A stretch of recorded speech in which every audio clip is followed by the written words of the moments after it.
Hey guys, so speaking of vacations, welcome back to another review. This time of a 2000 film called Bless the Child. Now this is a movie that when it came out, it got massacred by the critics. It gets a 3% on Rotten Tomatoes, which I just watched this movie recently and I'm sorry, it's not that bad. I actually thought it was a pretty decent movie. Was it great? No. It definitely did feel like it kind of felt like a low budget movie. It felt like the screenplay is kind of unfocused. Um, it wasn't as epic as it really kind of could have been with a little bit of a bigger budget. Um, it definitely did have some issues, but overall, I liked it. I liked this film. I don't think it was that awful. I don't think it was 3% Rotten Tomatoes bad. And most of the time, I read a lot of the reviews, and they give this movie crap because it's derivative, it's cliched, it's rips off The Exorcist and The Omen. How? How does this rip off The Exorcist? Just because it's a supernatural religious horror film, it's ripping off The Exorcist? Sorry, The Exorcist wasn't even the first movie to do that in the first place. There are probably some other horror films that dealt with supernatural. Oh yeah, it was called Rosemary's Baby, a religious horror movie that dealt with the devil and religious and religion. And there were some other movies I think Mario Bava did that also dealt with the same thing too. Um, The Exorcist wasn't the first film to ever do that. Some people compare this to Rosemary's Baby. I can see that. There's a little because there's a cult and they're trying to have a new saint, so to speak, who's gonna.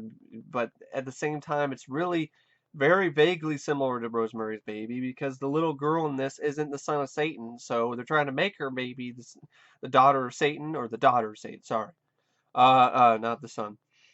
But in Rosemary's Baby, it's obviously not even a human baby. So here it's a human baby. And The Omen, just because it has a little kid who has some powers, it's a ripoff of The Omen. I actually like this better than The Omen, and I don't care. Okay, this is my opinion. This is my video, my channel.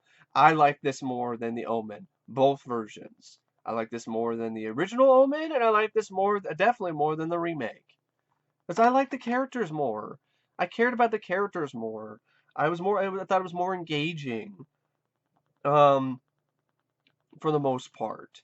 Some things about this movie really do suck. I mean, if they're pointing out the really chintzy, crappy looking CGI, then yeah, that does suck. That's really bad CGI in this movie. Um, Sometimes it's good, but other times it's really awful. Like the CGI rats, for instance, laughably bad. That's what people say is a laughably bad movie, but I think only those scenes are laughably bad to me because there's other shot stuff with practical makeup effects of the demons, which I think is pretty effective. The shot where rats turn into the body, excuse me, when rats turn into the body of Satan, I thought was pretty effective.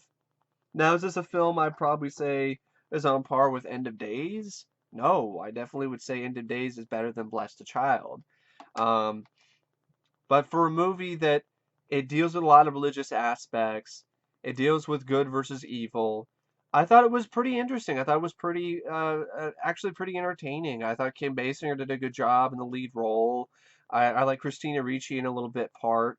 I thought Rufus Sewell was fantastic as he's pretty much the right hand man of Satan. He's Satan's number one guy, so to speak. And I like how it's kind of the film it basically gives a little jab at at atheism, and by saying that the biggest trick God ever, biggest devil ever did was making people believe that he never existed, which is also something that was in End of Days, which was something that came from The Usual Suspects. Um, but I didn't mind the way that they handled it in this film. Rufus Sewell was a very charismatic villain in this. Um, is also very creepy. His performance as Eric Stark I thought was really a standout. I thought he did a really great job. Um, the fictional cult called the New Dawn that he runs could also be a little jab at Scientology as well, which is kind of it's been and well deserved. Because if you have seen the HBO documentary Going Clear, Scientology deserves every amount of shit talking it gets. Um, but anyway, it's based on a book by Kathy Cash Smellman, which I heard that the book wasn't really as detailed as this, and so they really had to do a lot of changes and a lot of rewrites and a lot of things to make it work. And that kind of does show. Um, but I thought the film really does grab you from the beginning. Kim Basinger plays this character named Maggie. She wants to be a mother, but she can't because she's infertile. And so her sister comes in and surprises her one night. Her sister Jenna, played by Angela Bettis, and she's asking for help, but then she's obviously a druggie, and she has a baby, and Kim Basinger basically she gives her a rant. She rants at her. She rightfully so, saying, did you have drugs while you had the baby? While you had her? Like, were you high when you had her? It's like, what? And Angela Bettis gets mad at her and even slaps Kim Basinger. And ultimately, Kim Basinger, since she's your sister, cares for her, is just trying to help her. And Angela Bettis even says, "I just wanted help. I just wanted your help." And you actually have, but then eventually Angela Bettis actually just leaves the baby with Kim Basinger. And as the baby grows up, you kind of get the realization that she's autistic, but you find out that she was actually born on the night when the star the Star of Bethlehem showed up again in the sky. And so she's a special, very special girl. And the actress I thought did a really good job. The girl, Holliston Coleman, who played Cody, she did a really fantastic job in this role. Um, and it was not an easy thing to do because she pretty much had to carry the film. Kim Basinger I thought did a good job too. I haven't seen L.A. Confidential, so I'd probably say at this moment I'd say it's probably her best performance for me personally because I haven't seen L.A. Confidential. And I thought she did a really good job performance-wise. Rufus Sewell played a good, sleazy, creepy disciple of the devil, Eric Stark. His acting with his eyes was just so eerie to me. The soundtrack I thought was really good by Christopher Young. At some moments it kind of got a little bit too operatic, but for the most part it was really good and really creepy and really eerie and really effective. And Christopher Young is one of my favorite composers, so I thought he did a good job with the score. The direction by Chuck Russell, who's one of my favorite directors, directed the Blob remake and uh, Eraser and The Mask. I thought he did a good job with this film. He said he wanted to do this movie because he's religious and he likes this sort of thing, and he definitely did show. And I thought the religious aspect of this, it didn't shove it down your throat like a lot of critics seem to think it did. I just like the fact that it showed both sides. It showed evil, both the side of evil and the side of good.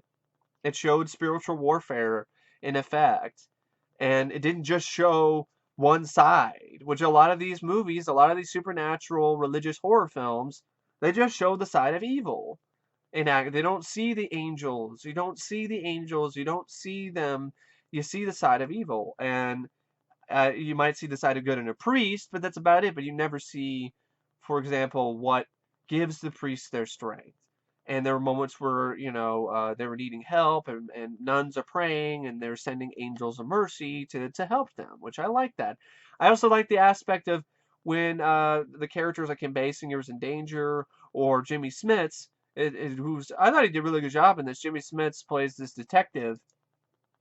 Um, Agent John Travis is an FBI detective, and he's brought in on this case where these kids are getting murdered. These kids are getting murdered. I thought that was pretty ballsy too of the film to do that. Kids are getting murdered by this. People don't know who it is. Of course, you find out it's tied into Eric Stark's New Dawn, and he's killing these kids who were born on this certain date, the date that Jesus was born, with the Star of Bethlehem above him. He's killing them because he wants to make sure that he wants to see if they're the chosen one, if they're the one that's the next saint that's born on that night who has the powers to heal and to, like Jesus did. And if they don't have those powers, he kills them and slaughters them and spills the blood of the innocents. And I thought that, well, that's pretty heavy. And so there's even a scene where a kid gets kidnapped and with a black van, and I'm like, stranger danger, what are you doing? And the guy's like, I got a puppy. You can come check it out. See if you can do a magic trick. And then of course slam the door shut on the kid, and you find the kid dead later with these markings on his arms. And it was kind of interesting to see Jimmy Smits in this role because he was in The Believers, which is another film that dealt with some religious sort of murders and occult sort of thing.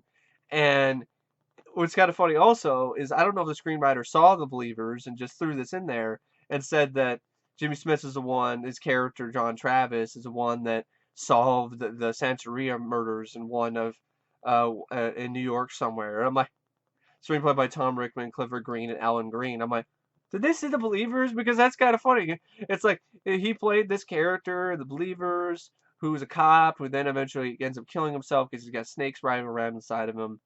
But is this different to see that the Dimension Santeria in this film related to Jimmy Smits, who was also in The Believers, which dealt with Santeria. And Jimmy Smits is a character who tried to go to priesthood, tried to get into the priesthood, even went to school to be a priest, but then something happened and he decided not to go that route. And he even says in a good line of dialogue, I thought, he found a new way to fight evil. He found a new way to fight it. And I like that. He found a different way to fight it. And I really like that aspect of a police officer who was still a godly man, but found a way to fight the evil without being a priest. He became a detective. I like that aspect of the film. And then he comes in, he's trying to deal with this murder case, and he's trying to ask for God for help. And then janitor shows up and says this what some people might consider a corny line, but I personally thought it was an uplifting line. It's kind of what a lot of angels do. And I like how the angels were interpreted in this film. The angels were interpreted as just normal people. And so you have the whole thing where John's asking for, you know, for some help, for some inspiration, and you have this this scene where trying to find it. I mean, I saw it in here. And this one is a Good Samaritan. It's a janitor. And he's like, well, you'll catch him. I got a good feeling about this. And John's like, you do, huh? You're wrong about one thing, though. And John's like, what's that? You're not working alone tonight. A good man is never alone in this world. And I like that. I mean, and then the angels actually show up later and save Kim Basinger from a car crash. And one of them's just a normal guy. I like it how these angels, they aren't like wings and spiritual. You see the spiritual angels of mercy at the end of the movie, but that's when they need to show their true form in order to intimidate and to stop Eric Stark from killing Kim Basinger. And so you have this whole sort of thing where, okay, all right, they're just normal people, and then they save you, and then they disappear. Like, I don't like that aspect of the angels looking like normal people on Earth, and the demons also look like that too, because a lot of people who work for the New Dawn are actually demons. And Kim Basinger has these visions after Cody gets kidnapped because she gets kidnapped, not really, but kind of. It's definitely kind of complicated because Angela Bettis, she shows up out of nowhere and she's married to Eric Stark, and it technically is her kid, so she takes it back from Kim Basinger, but pretty much she takes it from underneath her nose. So Kim Basinger wants to find her. She encounters this character played by Christina Ricci, used to be a part of this New Dawn, but realized that they're messed up.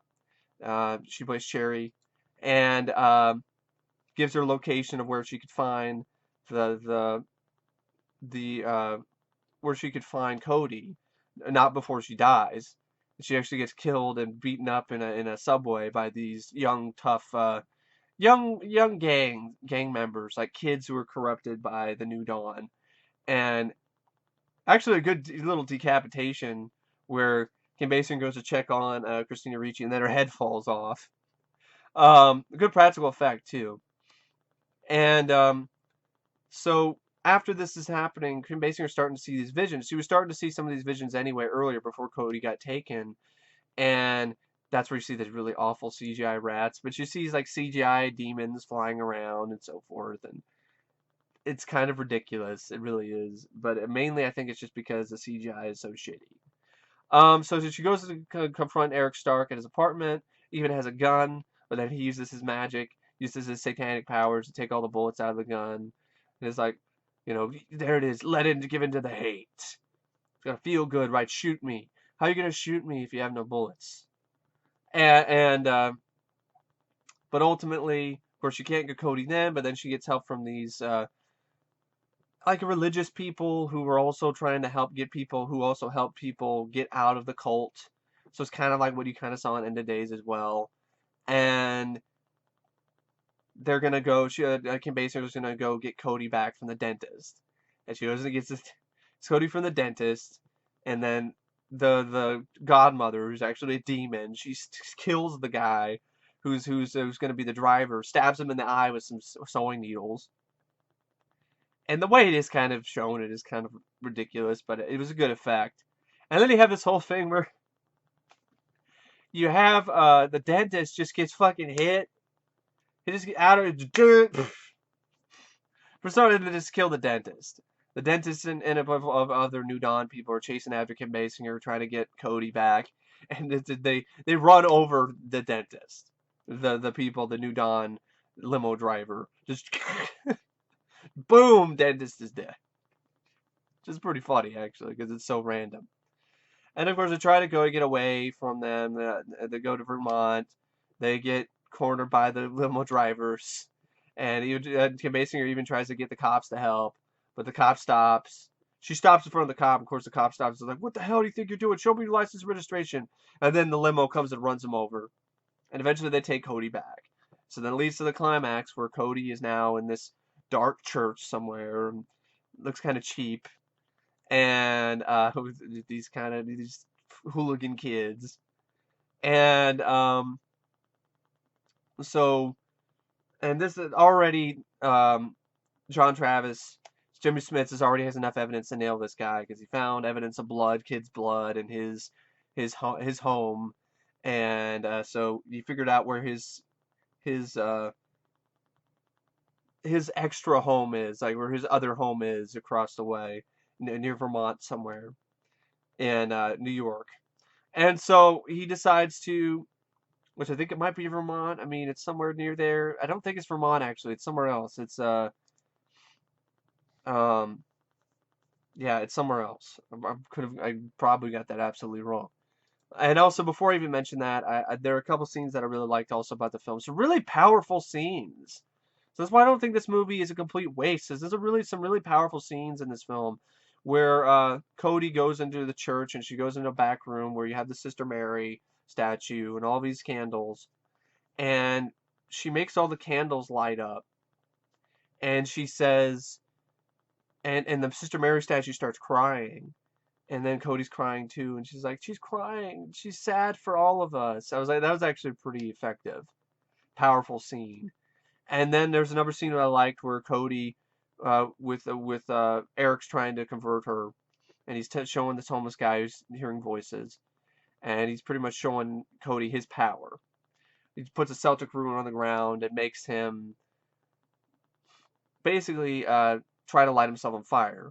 Eric already pours gasoline on him, gives him the match, and he's telling to Cody, he says like, if God really cared about him, if God hasn't abandoned him, then God would stop this. And why isn't this man in a mental institution? If God cared, that kind of thing. And then Cody, she comes up, the guy's lit the match, and she blows it out, and then she gives him a hug, and she says, he hasn't forgotten you. Which I like that. And of course, Eric lights him on fire anyway, walks away in slow-mo. Um, and then I really like the scene, too, where Eric is pretty much trying to get Cody to submit to his master, Satan. And he's like, if you believe in God so much, then jump off this building. He's like, then jump. And I like her. She comes back with a really witty one-liner. She's like, after you. And then, of course, it's like, stupid kid.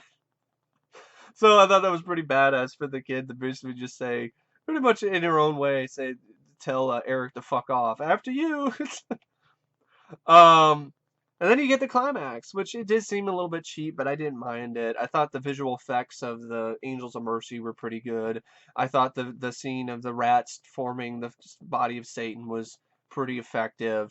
I thought the little bit of gunplay at the end where the Angels of Mercy come in, and of course Kim Basinger gets shot, but she gets brought back to life by Cody with the help of the Angels. And I like I like how Rufus Sewell just gets stopped in his tracks by these angels.